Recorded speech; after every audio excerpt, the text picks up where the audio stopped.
कृष्ण गोविंद हरे मुरारे।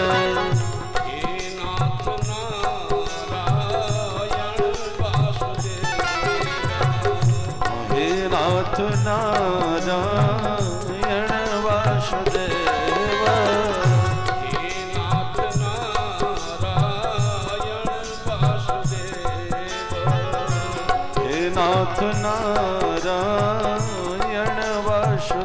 नाथ नारायण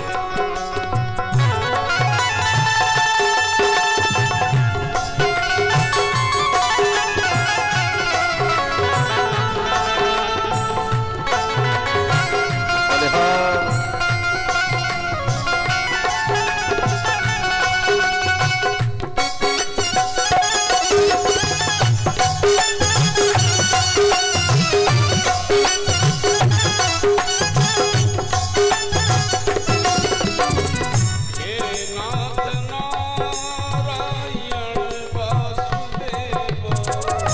हे नाथ नारायण वासुदेव। नाथ नारायण वासुदेव। ओ हे नाथ नारायण वासुदेव।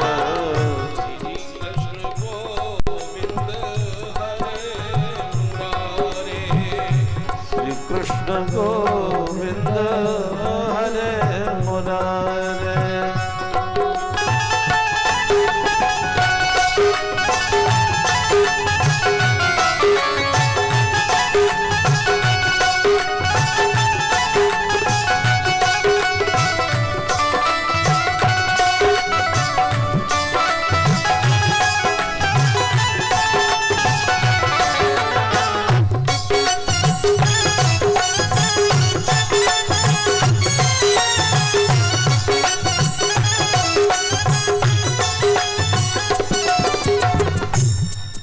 सच्चिदानंद भगवान की जय।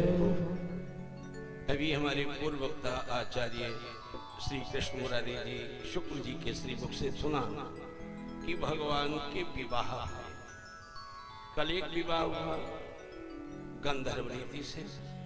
ये तो विवाह की बहुत सी पद्धतियां हैं, लेकिन हमारे हिंदी के जो धर्म ग्रंथ है, जो हमारा साहित्य है, उसमें 8 प्रकार के भी विवाहों का उल्लेख है, लेकिन सर्वमान्य हल 4 विधाओं से विवाह को बताया जाता है। पहला होता है गंधर्व विवाह, दूसरा होता है प्रतिज्ञा विवाह, तीसरा होता है स्वयंवर विवाह, चौथा होता है वैदिक विवाह। भगवान तो सभी के हैं, हर विधा में भगवान ही तो निवास करते हैं। जब हर योनि में गोविंद निवास करते हैं तो चारों विधाओं को क्यों ना अपनाएं? भगवान श्री राम चारों विधाओं को क्यों ना अपनाएं? भले ही माँ जानकी से श्री राघव जी का विवाह हुआ हो, लेकिन चारों प्रकार से हुआ। फुलबगिया में गंधर्व विवाह हुआ, धनुष टूटने पर प्रतिज्ञा विवाह हुआ, टूटते ही धनु भयो विवाह हुआ, सूर नर नाग विदित सब का। और उसके बाद में फिर हुआ स्वयंवर, का वही छवि अभिलोक की सहेली सिय जयमाल राम।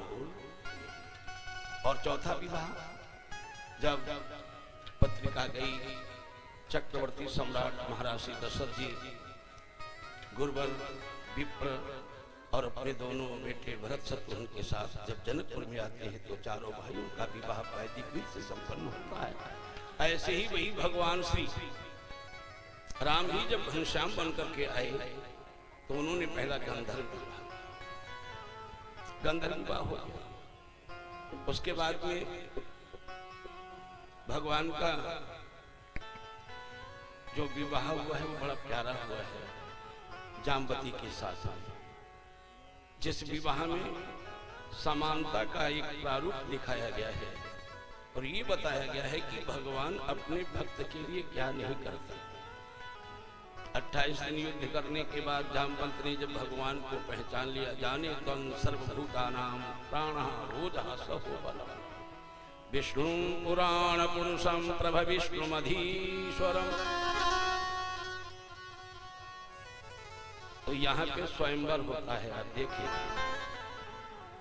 यहाँ से स्वयंवर की प्रक्रिया प्रारंभ होती है और सूर्य तनया कालिंदी का जब अर्जुन के साथ में संभाषण होता है, अर्जुन पूछते हैं तुम स्वयंवर के लिए पृथ्वी पर भ्रमण करती हो, लेकिन तुम एक बाला हो और इस निर्जन वन में तुम अकेली भ्रमण करती हो। कालिंदी ने कहा, नहीं जी, अहम सवितुर दुहिता, मैं सूर्य की पुत्री हूँ, पतिमिच्छति ही, पति की इच्छा रखती हूँ। अर्जुन ने कहा तुम्हें कैसा पति चाहिए? कहा विष्णुं वरेण्यं वरदं तपः परमं स्थिता, मैं विष्णु के गले में ही माला डालूंगी। अर्जुन के माध्यम से कालिंदी ने भगवान श्री केशव के गले में माल्यार्पण किया, स्वयंवर हो गया। अब प्रतिज्ञा विवाह देख लीजिए। प्रतिज्ञा विवाह कहाँ हुआ? अयोध्या में। अयोध्या के राजा थे नग्नजित, जिनकी कन्या थी सत्या। उन्होंने प्रतिज्ञा कर रखी थी, 7 बैल थे और बिना नाथ के थे। नाथ माने होता है अनुशासन। पहले देखा होगा बैलों की नाथ डाली जाती थी और नाथ में रस्सी बांधी जाती थी। मालिक जैसा चाहता था वैसे ही उस बैल को मोड़ लेता था। तो 7 बैलों को जो एक साथ नाथ देगा, उसी के साथ मैं अपनी कन्या का दान करूंगा, विवाह करूंगा। भगवान श्री कृष्ण को जब यह पता लगा तो भगवान श्री कृष्ण जाते हैं, एक साथ ही 7 बैलों को नाथ देते हैं। और भैया देखो, प्रतिज्ञा तो हम आप कर लेते हैं, लेकिन हमारी प्रतिज्ञा को सनाथ कराने वाले तो केवल यदुनाथ ही है। भगवान ही नाथ है और नाथ जिसके साथ हो जाते हैं वही सनाथ होते हैं। बोली गोविंद भगवान की, श्री हरि शरणम, श्री हरि शरणम। भगवान श्री कृष्ण वैदिक विवाह भी हुए और भगवान ने नरकासुर या भमासुर, जो भूमि पुत्र था, उसका वध करने के बाद राज्य ज्योतिषपुर से 16,100 कन्याओं को सम्मान के साथ लाते हैं और भगवान उन कन्याओं का जब स्मरण करते हैं, यूं तो सभी विवाह में ब्रह्मा जी आते हैं, लेकिन यहाँ ब्रह्मा जी पिता का भी अभिनय करते हैं। स्वयं ब्रह्मा जी दान करते हैं। वैदिक विवाह हो गया। 16,108 पटरानियां जिन गोविंद के हैं और उनको हमारे यहाँ व्यास भगवान योगीराज की संज्ञा से अलंकृत करते हैं। योगीराज, अब ये 16 हैं क्या? ये 16, यूं तो अध्यात्म जगत में 16 नाड़ियां होती हैं प्रधान। वैसे तो शरीर में बहुत नाड़ियां, ईड़ा पिंगड़ा सुषुम्ना मेधा ज्ञान संचारणी पुनर्जीवन कारिणी आदि आदि 16 नाड़ियों। योगी अपने अधिकार में इन नाड़ियों को रखता है, इसलिए 16 प्रकार से भगवान की पूजा भी होती है। 1600 प्रकार पूजन, यानी 16 प्रकार से। दूसरा भाव आपने सुना। तीसरा भाव यह है कि संसार में 84 लाख की, हम लोग कहते हैं, योनियां हैं, लेकिन 84 लाख की योनियों का जो विस्तार होता है वो 16 प्रकार के विकारों से ही होता है।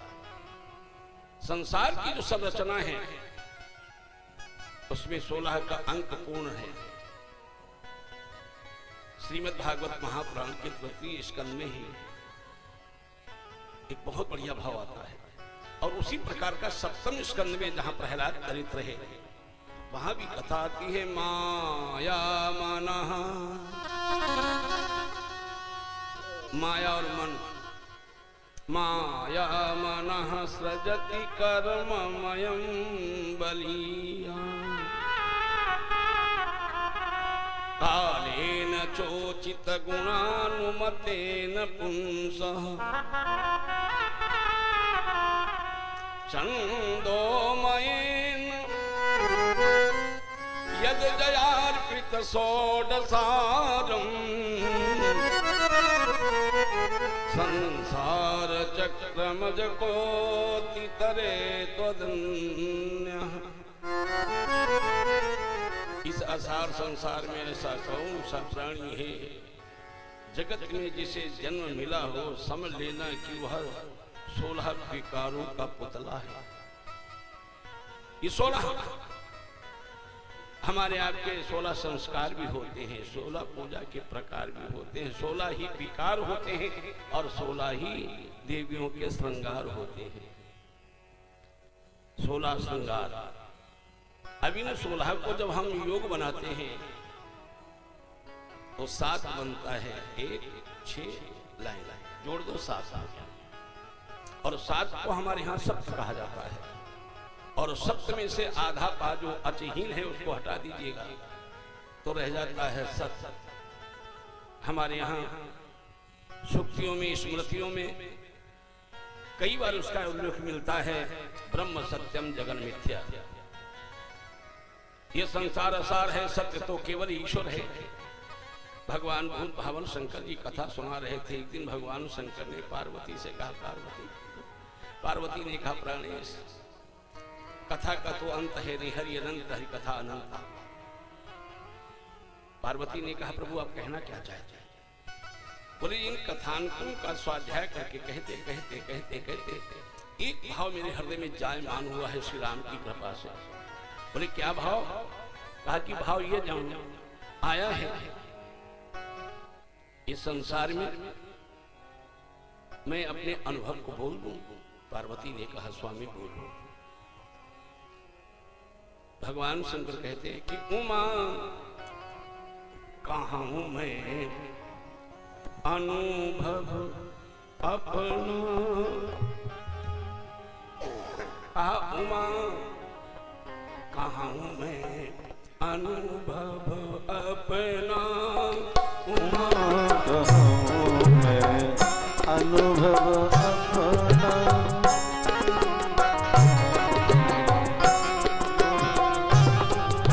भगवान शंकर ने कहा, उमा कहाँ मैं अनुभव अपना। उमा मैं अनुभव अपना।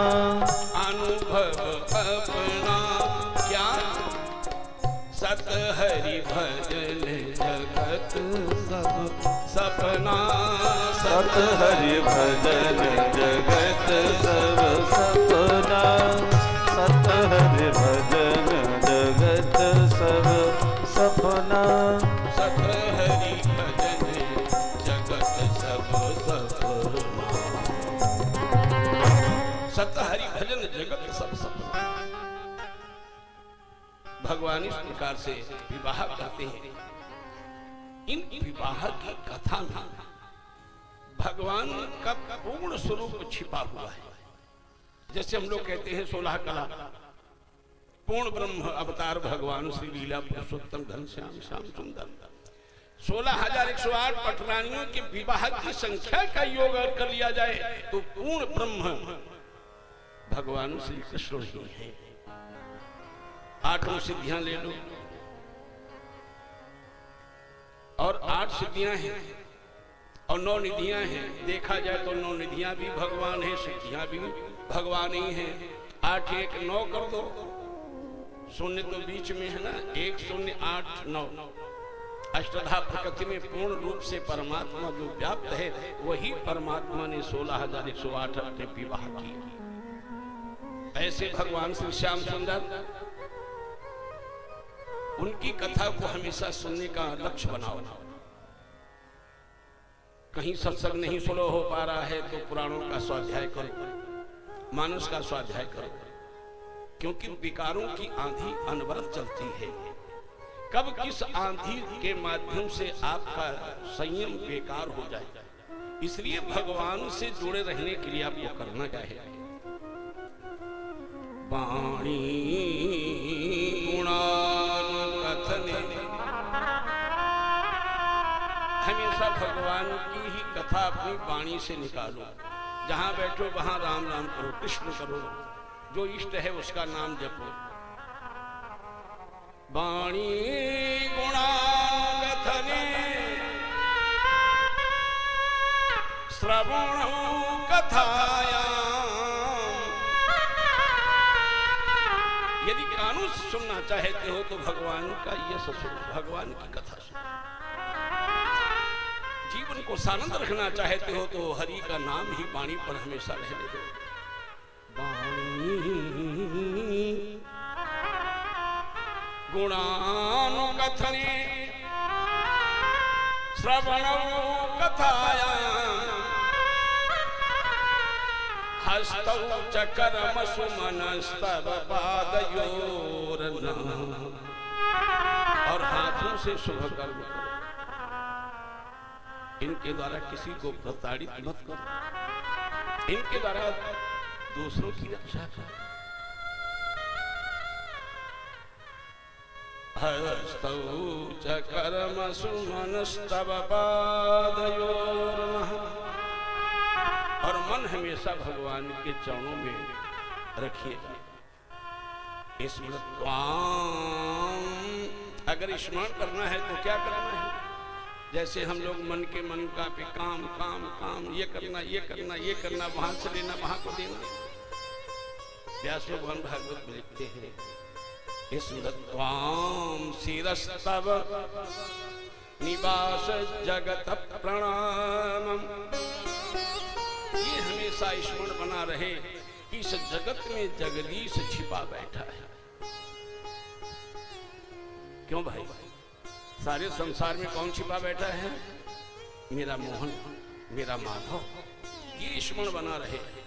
जगत प्रणामम, अब रह गई आंखें, दृष्टि सताम दर्शनेस्तु भवतनूनाम, और आंखों से हमेशा संतों का दर्शन होता रहे। आपने देखा कि आज हमने जब कथा का श्री गणेश किया तो सबसे पहले जो विद्युत वर्ण यहाँ विराजमान है उनका नाम लिया। क्यों? जिनके दर्शन से भगवान याद आ जाए वही संत है। लाल हरे पीले नीले काले भूरे चितकबरे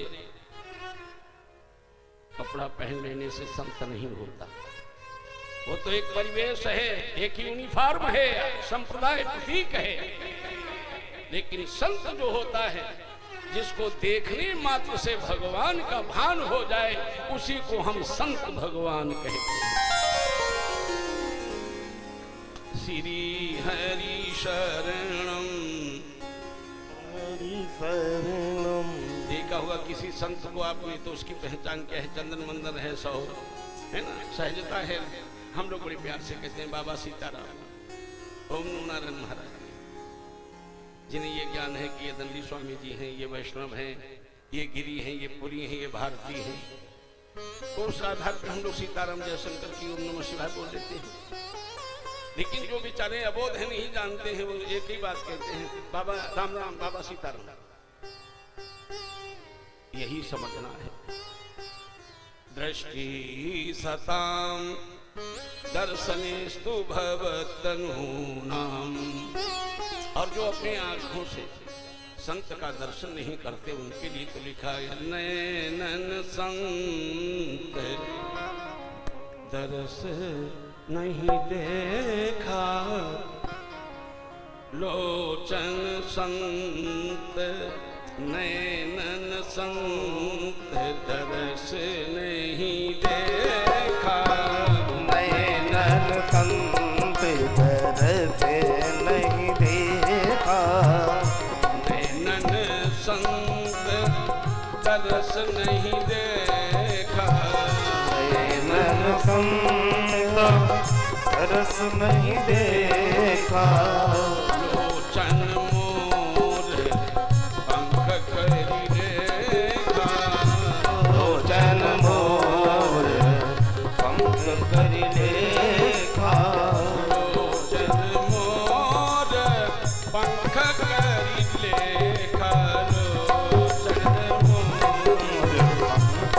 कर लेखा।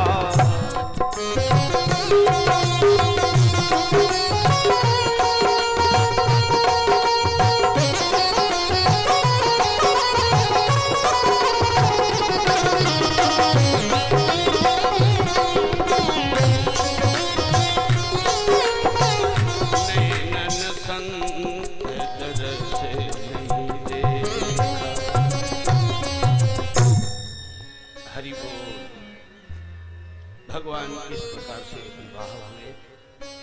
संतों ने इसके बहुत भाव दिए हैं, लेकिन आज वाणी विश्राम का दिवस है। संक्षिप्त में भाव निवेदन करते हुए कथा को आगे गति दे रहा हूँ। जो भी कथाएं श्रीमद् भागवत में आती हैं, मैं उन सब कथाओं को प्रणाम कर रहा हूँ, क्योंकि हर कथा में भगवान विराजमान है। कोई भी कथा ऐसा नहीं। कभी कभी लोग कहते हैं ये कथा रसिक है, ये कथा नीरस है। कथा कभी नीरस हो ही नहीं सकती, क्योंकि कथा में तो प्रत्येक शब्द में सार है, अक्षर है, वो तो भंडार है। कथा कभी नीरस होती नहीं है। कथा तो कथा ही है। जो कथा हमने कई बार कहा उसमें थोड़ा अभिरुचि ज्यादा हो जाती है, और जिस कथा को पहली बार कोई कहता है तो उसमें उसे रस का अनुभव नहीं होता, इसलिए कह देता नीरस है। कथा तो नीरस नहीं, वो तो हमेशा से रसयुक्त है, और कथा को भाव से सुनना चाहिए। यदि भवसागर से पार होना चाहते हम आप, तो हमको आपको सबसे पहले भाव के सागर में डुबकी लगानी पड़ेगी। और जब तक भाव के सागर में डुबकी नहीं लगाओगे, तब तक भवसागर से पार होने वाले नहीं। भाव सहित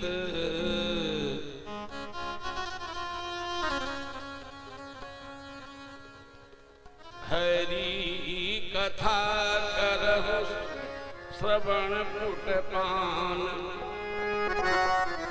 भाव के धरातल पर अपने को पहुंचा दीजिए और अपने गोविंद से अपना संबंध बना लीजिए। कानों के माध्यम से जो आ रहा है भगवद रस, उसको अनवरत पीने दो। महाराज पृथु की कथा आती है भागवत के चौथे स्कंद में, और जब इन्होंने 24 अवतारों में महाराज पृथु का नाम है, और महाराज पृथु से जब भगवान नारायण प्रसन्न होकर के यज्ञ में दर्शन देते हैं, और नारायण ने पृथु भगवान से पूछा, आप वरदान मांग लो, क्या मांगते हो? तो उन्होंने कहा, महाराज हमें और कुछ नहीं चाहिए, विधस्त करना मैं आपसे हजारों कान मांग रहा हूं। भगवान नारायण ने कहा, उन कानों से क्या करोगे? बोले, महाराज जो कानों से आपकी कथा से तृप्त नहीं होता हूं, हजारों कानों से अनवरत जब आपकी कथा को सुनता रहूंगा तो आनंद में हमेशा बना रहूंगा। कथा कोई साधारण नहीं। महाराज पृथु ने वरदान मांगा। महाराज सुखदेव जी कहते हैं, हे राजन परीक्षित जी, भगवान ने जो भी अभी तक किया है या भविष्य में करेंगे, वो केवल भक्तों के लिए ही किया है और भक्तों के लिए करेंगे। चाहे तो भागवत देख लो, चाहे रामायण देख लो, सो केवल भगतन हित लागी। प्रणत कपाल दीन अनुरागी, प्रणत कृपाल दीन अनुरागी, सो केवल भगतन हित लागी। भगवान की कथा में आनंद लेना है। महाराज परीक्षित जी ने कहा, भगवान आपने बहुत सी कथाएं सुनाई हैं, सब कथाओं का सार मैं ग्रहण कर रहा हूं। मेरे अंतस्थ में आनंद का सागर हिलोरे ले रहा है, और उस आनंद के सागर में मैं गोते लगा रहा हूं। हम लोग मोह के तूफान से डरते हैं, मोह की धारा में पड़े रहते हैं, मोह की निशा में सोते रहते हैं। जो जागृत अवस्था में आ जाता है, उसका यही स्वभाव बन जाता है। वो कभी नहीं चाहता कि कोई भी क्षण भगवान की कथा से अलग हो जाए। हम लोग थक जाते हैं, 2 घंटे कथा सुनी, उठ के चल दे, बोले क्या हुआ कि अब मन नहीं लगा। मन कैसे लग पाएगा? मन उन्हीं का भगवान की कथा में लगता है जिनके मंदिर में कोई विकार नहीं होता। लेकिन हम लोगों तो पहले से मन रूपी भवन को इतने विकारों से, इतनी इच्छाओं से भर रखा है कि मन में जगह ही नहीं है कथा अच्छी लगे। और जिनके मन खाली हो गए हैं उन्हीं में तो कोई वस्तु रख पाओगे, परमात्मा को कहां रख पाओगे जब कहां बैठा लोगे। अभी हमारे शिष्य लोग आए, बोले गुरुजी आपका कमरा छोटा पड़ गया। ये बैठे, बोलो झूठ तो नहीं कह रहा हूं, कहा गया कि नहीं कहा गया। तो मैंने मन में विचार किया कमरा भले ही छोटा हो लेकिन तुम्हारे गुरु का हृदय तो इतना विशाल है कि सारे परिवार को लिए बैठा है। भगवान के चरणों में मन को लगाइए, आनंद आएगा। हृदय छोटा नहीं होना चाहिए, वस्तु से प्यार नहीं, स्थान से प्यार नहीं, परिवेश से कोई स्नेह नहीं। अगर स्नेह भाजन बनना है तो अपनी पवित्र भावना से दूसरे की भावना का दर्शन करो, अपने आप पता लग जाएगा। किसी भी वस्तु का अभाव आपको नहीं लगेगा। और यदि श्रद्धा नहीं है, अपनापन नहीं है, विश्वास नहीं है तो अच्छाई में भी समाज को बुराई ही दिखाई देती है। विदुर के यहां बैठने के लिए आसन भी नहीं था, क्योंकि दुर्योधन ने मंत्री पद से हटा दिया था, निष्कासित कर दिया था। और ये भी कह दिया था कि कोई भी इन्हें किसी भी प्रकार की सुख सुविधा नहीं देगा। और यमुना के किनारे घास फूस की झोपड़ी बना करके विदुर और विदुरानी निवास करते थे। लेकिन दुर्योधन के यहाँ की मेवा को त्याग करके भगवान कहाँ गए? विदुरानी के यहाँ। विदुर जी के मन में एक भाव आता था, क्या गोविंद हमारे यहाँ आए, अब तो हमें उनके दर्शन नहीं मिल पाएंगे। बहुत परेशान था। और विदुर जी घर पे नहीं है। विदुरानी के लिए आवाज लगाई भगवान ने, चाची, ओ चाची। और वो बेचारी पहले निर्वस्त्र स्नान करने की विधा रही होगी, नहा रही थी, लेकिन भगवान श्री कृष्ण की वाणी का आकर्षण सुना, वैसे ही भाग खड़ी। और भगवान तो हमेशा लाज बताते हैं। भगवान का पीतांबर भगवान से पहले ही चाची के परिवेष्टित हो गया, चाची के बदन में लग गया। ये लीला है, लीला धरती बड़ा प्रसन्न हो जाती है। कहीं कहीं प्रमाण मिलता है कि झूठी भाजी खिलाई, सब कहीं कहीं प्रमाण मिलता है कि विद्वानी ने केला छीले, केला, और जो सारदार होता है वो नीचे, और रह गया जो छिलका भगवान को देती। भगवान से आनंद ले रही है और भगवान बड़े चाव से खा रहे हैं। शबरी के यहाँ भगवान मांग मांग करके कंदमूल फल खाते हैं। कहीं कहीं लिखा है कि वेद दूठे खाए। क्यों? हमारा भाव अच्छा होना चाहिए, इसलिए कहा जाता है प्रेम सगाई,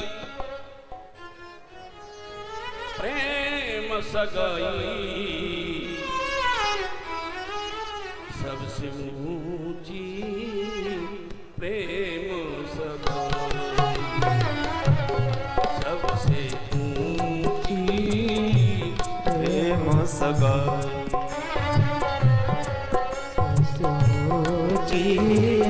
प्रेम सगाई।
सबसे ऊंची सबसे ऊंची सबसे ऊंची सबसे ऊंची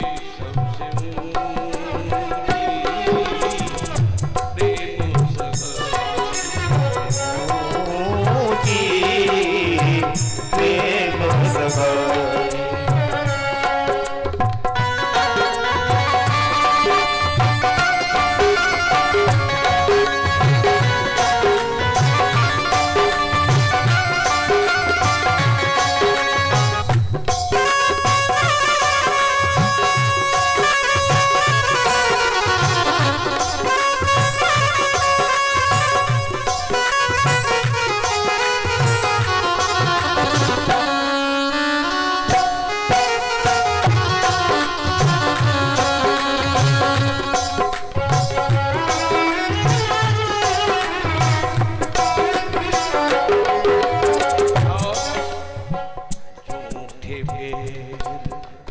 भिलनी के खाए झूठे पेड़ भिलनी के खाए झूठे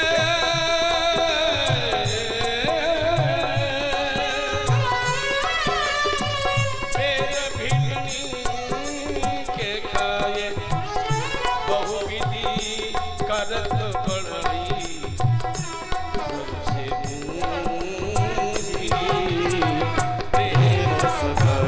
सबसे मोदी प्रेम सगाई प्रेम सगाई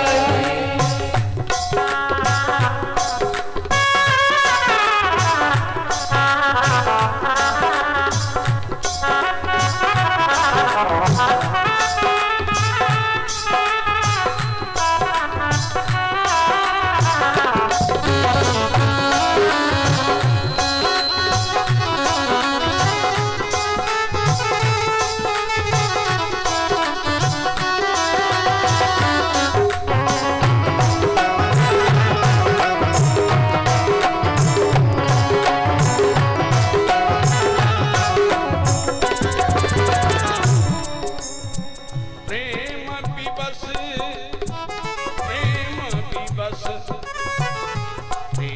विवश अरे जुन रथ हाँ क्यों प्रेम विवश अर्जुन रथ हाँ क्यों प्रेम विवश अर्जुन रथ हाँ क्यों प्रेम विवश अर्जुन रथ हाँ क्यों भूल गए भूल गए चतुराई भूल गए भूल गए भूल गए ठकुराई सबसे ऊंची प्रेम सगाई सबसे मोदी प्रेम सगाई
जमाने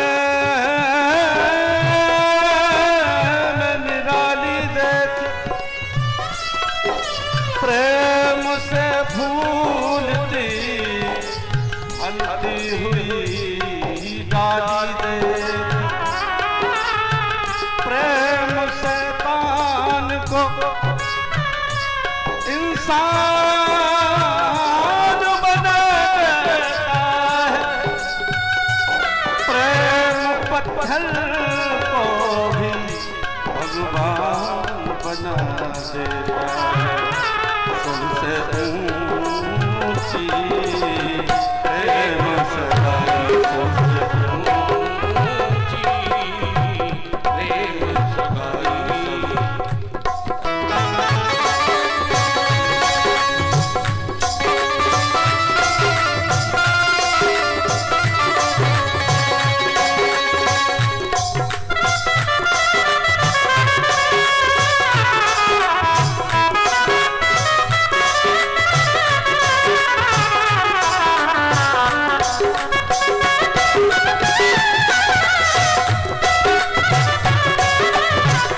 भगवान की।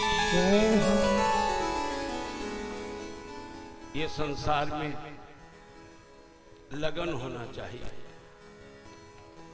बिना संघर्ष के कोई महान नहीं होता।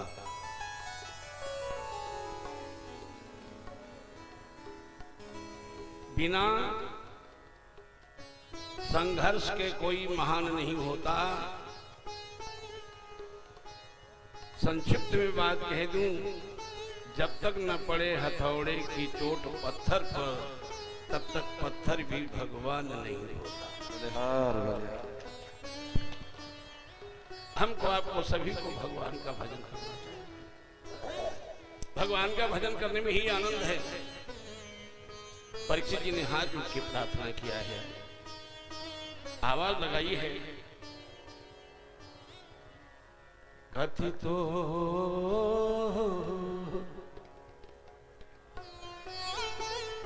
कथितो वंश विस्तारो। आपने हमेशा से अनेक अनेक वंशों की कथा कही। भवतः सोम सूर्यो, सूर्य वंश और चंद्रवंश की कथा कही। हमारे पूछे पर आपने यदुवंश की कथा कही। आप हमसे ये भी तो पूछ लो, आज विराम दिवस है मेरे जीवन का, अब हमारी क्या इच्छा है। सुखदेव जी ने कहा, राजन तुम्हारी इच्छा क्या है? बोले महाराज जी, मैंने परमात्मा का और भक्त का भाव भी सुना। परमात्मा का मैंने स्वभाव भी सुना। अब हमारी जिज्ञासा यह है कि उनके ऐश्वर्य के प्रभाव को मैं सुनना चाहता हूं। अब ऐश्वर्य का प्रभाव क्या, इस पे थोड़ा चिंतन कर। जब किसी के पास में ऐश्वर्य होता है, व्यवहार जगत की बात पहले निवेदन करूं, तो उसमें कर्तृत्वाभिमान आ जाता है। ये हमारी चाची जी हैं, हम इन्हें प्रणाम करते हैं। ये मेरा सौभाग्य है।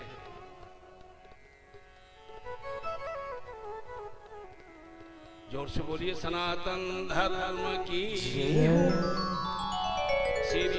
हरि शरणम। आप कहेंगे आपने ऐसा क्यों कहा? क्योंकि हमारे चाचा की उम्र इस समय 103 वर्ष की और चाची जी 98 साल की, तो फिर भी गांव से गाड़ी पे बैठ करके आते हैं, अपने लाला को आशीर्वाद देने आते हैं। बोली दुर्गा मैया की जय हो। जोर से बोलिए हरि बोल, हरि बोल। और जोर से बोलिए हरि बोल, हरि बोल। महाराज जी ने प्रभु के प्रभाव को सुनना चाहता। अच्छा ईमानदारी से बताओ, प्रभाव कब आएगा? जिसका स्वभाव अच्छा होगा। और स्वभाव किसका अच्छा होगा? जिसके पास में भाव अच्छा होगा। भाव, स्वभाव, उसके बाद में प्रभाव। प्रभाव के प्रवाह में जो कभी बहता नहीं, जो सम बना रहता है, जो समान बना रहता है, उसी को भगवान कहा जाता है। हम लोग तो बहुत जल्दी बहक जाते हैं, बहुत जल्दी बहक जाते हैं। थोड़ा सा यश मिला कि समझो कि चाल बदल गई। कहीं भी 50,000 से कहीं 2-2.5 लाख रुपया एक कथा मिल गया, फिर क्या सीधे बात करेंगे किसी से? याद रखिएगा। लेकिन मेरा जो दाता है, ये तो निराला का परिवार बैठा है। बिल्कुल आपकी भावना को मैं स्वागत करता हूं। ठाकुर जी ने हमको यही तो बहुत बड़ा उपहार दिया है कि मेरा परिवार बहुत अच्छा है। बोली गोविंद भगवान की हरि बोल। और जोर से बोलिए हरि बोल। प्रभाव, केवल प्रभाव शब्द की ही विचार व्यक्त कर रहा हूं 1 मिनट के लिए। भगवान के पास में जो सामर्थ्य है वो दूसरों के काम आती है। सामर्थ्य से भगवान किसी को उद्वेलित नहीं करते, रागित नहीं करते, पीड़ा नहीं देते, बाधा नहीं देते। और आज कहीं भगवान जैसी सामर्थ्य किसी इंसान को मिल जाए तो क्या वो दीनों पर दया करेगा? क्या दीनों के लिए अपना सिंहासन छोड़ देगा? क्या दीनों के लिए आंसू बहाएगा? क्रम देखें, भाव, स्वभाव और प्रभाव। सुदामा, परीक्षित जी महाराज ने कहा कि हम भगवान के प्रभाव को सुनना चाहते हैं, नहीं ऐश्वर्य। और ऐश्वर्य का अर्थ ये नहीं होता कि मेरे पास सारे संसाधन हो गए, हमारे 10, 20, 50 प्लाट हो गए, हमारे कारखाने लग गए, यहां से लेकर के विदेश तक हमारा झंडा गड़ गया। ये प्रभाव नहीं है। प्रभाव कब आएगा? जन जन के हृदय में जब तुम्हारा प्रेम का प्रवाह प्रवाहित होने लगे, समझ लेना कि आपका प्रभाव है, तभी प्रभाव होगा। आपने बहुत कथाएं सुनी, भगवान मैंने सुनी, उनका रसपान किया है। मैं केवल चाहता हूं कि परमात्मा के पास में सारे गुण हैं। क्यों सर्ग विसर्ग भूति मन मंत्र ईशान कथा, इतना ही नहीं, अत्र सर्गो विसर्गश्च स्थान पोषण मूर्तयः भूति मन्वन्तरेषां निरोधो मुक्तिराश्रयः। ये 10 लक्षण होते हैं भागवत में, और इन 12 स्कंदों में 10 लक्षणों का विवेचन व्यास भगवान ने किया है। ऐश्वर्य देखिए, क्योंकि 6 ऐश्वर्य है, ज्ञान, वैराग्य, धर्म, ऐश्वर्य, यश और श्री। तो ऐश्वर्य बीच में है, ज्ञान, वैराग्य, धर्म, ऐश्वर्य, फिर यश और श्री। इसलिए इस पंचधा स्वरूप में हम लोग हैं, अष्टधा प्रकृति में हम पंच हैं, लेकिन हम हैं 8 ही। क्योंकि मन बुद्धि चित्त अहंकार को ना जोड़िएगा, केवल सत्वगुण, रजोगुण, तमो गुण को जोड़ लीजिएगा।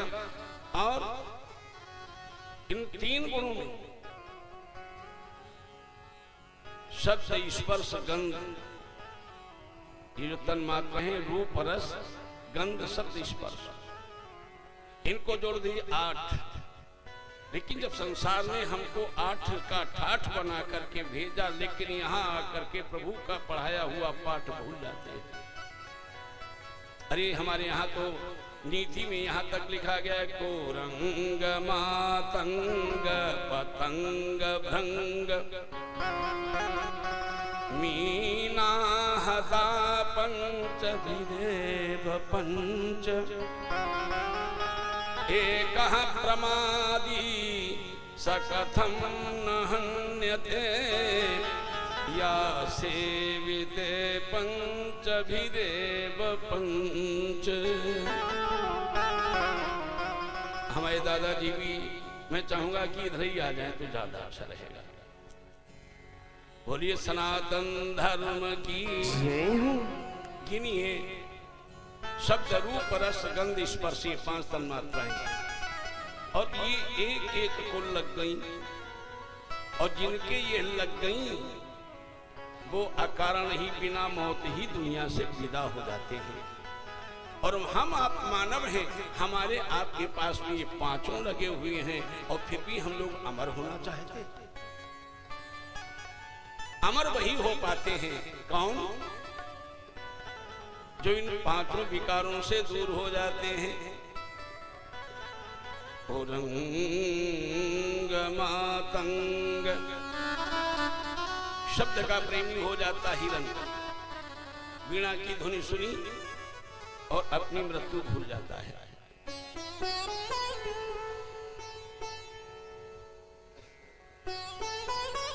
दादाजी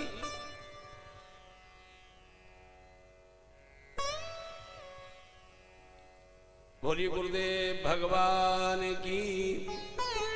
तो कुरंग मातंग पतंग भृंग,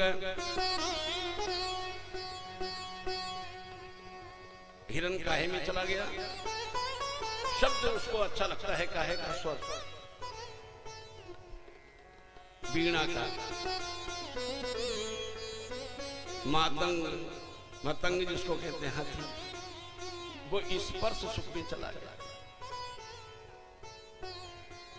कुरंग मातंग पतंग, पतंग तेज पर निशावर हो जाता, दीपक जलाया, तेज को देखा, जाके टकराया, जलकर खुदाता। कुरंग मातंग पतंग भृंग, मीना हता, और स्वाद में कौन गई? मछली। केचुआ फंसाया, डाला, जिंदगी समाप्त।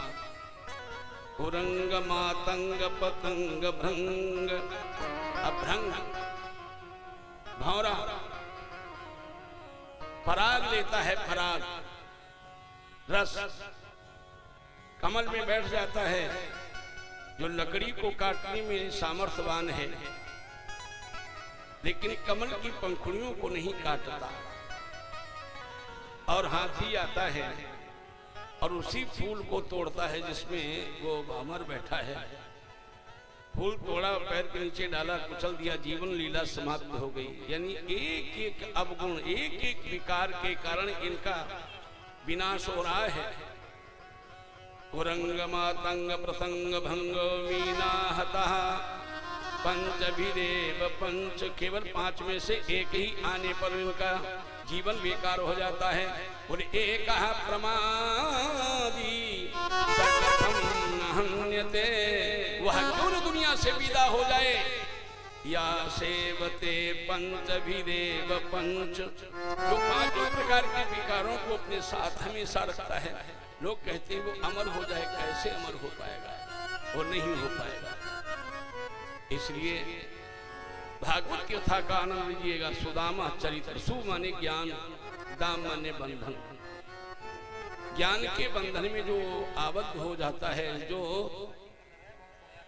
संयम में रहता है, जहां संयम है वहीं नियम है, जहां नियम है वहीं पर नीति है, जहां नीति है वहां वेद है, जहां वेद है वो कर्म का बोध है, और जहां बोध है वही व्यक्ति सुबोध है। जहां सुबोधता होती है वहीं पर विवेक आता है, और जहां विवेक आता है वहां अज्ञान समाप्त हो जाता है। और जब विवेक रूपी सूर्य आया, जब राग का अंधकार समाप्त हो गया, तो ठाकुर जी के चरणों में अपने आप अनुराग हो जाता है। अनुराग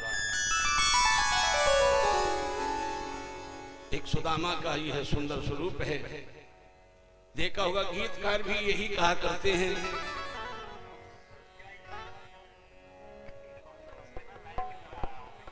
भक्त भगवान में बड़ा है कौन कोई कह नहीं सकता।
कैसे बना भगवान प्रभु इच्छा हमारी यह।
बोलिए सच्चिदानंद भगवान की। बिना प्रकाश कुछ नहीं रहेगा। इस घर में भी प्रकाश है, जब वह प्रकाश नहीं रहेगा तो फिर, इसलिए इस प्रकाश को पहचानिए। स्वयं प्रकाशाय नमो नमस्ते। भगवान तुम्हारे में प्रकाश रूप में विद्यमान है। और मैं बड़ी अच्छी बात निवेदन करने जा रहा हूं। जगत को पहचानने की वृत्ति छोड़ दो। जगत क्या कर रहा है ये देखना बंद कर दो। अगर पहचानना है तो स्वयं को पहचान लो कि मैं कौन हूं और क्या कर रहा हूं। इसलिए नीति में भी कहा गया है, पुराणों में भी कहा गया, वेदों में भी कहा है और हमारे कवियों ने भी कहा है, यदि हमारा सुधार हो जाता है तो संसार का सुधार हो जाएगा। और हम अपना सुधार यदि नहीं कर पाते हैं तो जगत का सुधार हम आप कर भी नहीं सकते। इसलिए स्वयं को संभाल लीजिएगा, तभी आनंद आएगा। सृकन मनः कृष्ण पदार बिंदयो निवेशितम गुण राग करुभी। सृकन मनः, अपना मन भगवान श्री कृष्ण के चरणों में दो। कृष्ण पदार बिंदयो निवेशितम तद गुण रागी। जो भगवान के चरण में मन को लगा करके और कीर्तन करते हैं। अभी सभी माताएं बहनें कह रही थी, हरे रामा रामा रामा हरे हरे, हरे रामा रामा रामा हरे हरे, हरे रामा रामा रामा हरे हरे, हरे रामा रामा रामा हरे हरे, हरे कृष्णा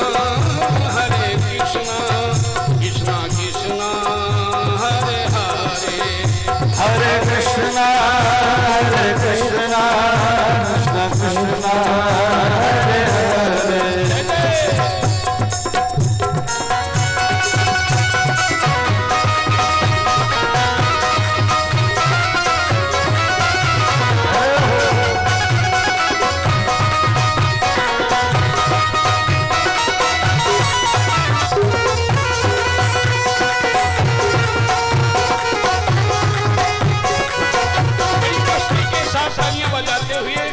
हरे राम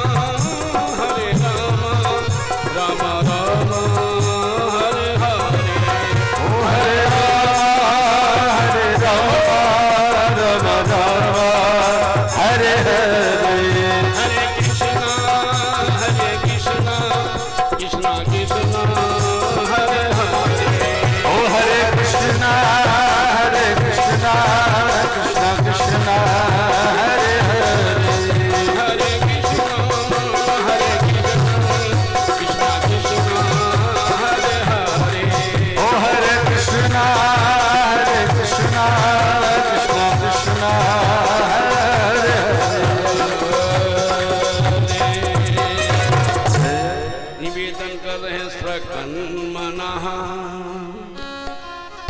कृष्ण पदारविन्दयो